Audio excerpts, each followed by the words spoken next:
খুলনায় বিয়ের মাত্র 2 দিনের মাথায় স্বামীকে অচেতন করে সোনার দোকান লুট করার অভিযোগ উঠেছে স্ত্রীর বিরুদ্ধে। গৌতমকে স্থানীয়রা উদ্ধার করে খুলনা মেডিকেল কলেজ হাসপাতালে ভর্তি করেন। বৃহস্পতিবার 28 নভেম্বর নগরীর খালিশপুর বিআইডিসি রোডে গৌতম জুয়েলার্সে ঘটনা ঘটে। খালিশপুর থানার ওসি মোহাম্মদ রফিকুল ইসলাম বিষয়টি নিশ্চিত করেছেন।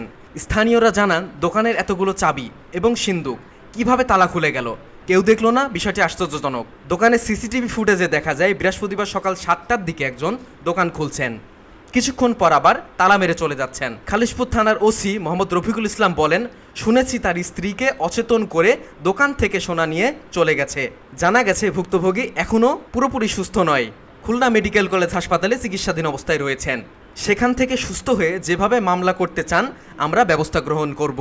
বনানীতে চিকিৎসাধীন খালিশপুর গৌতম জুয়েলার্সের মালিক গৌতম বলেন, বনানীতে মেট্রো ম্যারেজ মিডিয়ার মাধ্যমে হাদিয়া পাল নামে এক নারীর সঙ্গে আমার সম্পর্ক হয়। 7 দিন আগে সিঁদুর বালা দিয়ে তাকে বিয়ে করলেও বুধবার আমি ঢাকায় গিয়ে তাকে কোর্ট ম্যারেজের মাধ্যমে বিয়ে করি। বিয়ে করেই ভাই পরিচয়ে একজনের সাথে খুলনার বাড়িতে চলে যাই।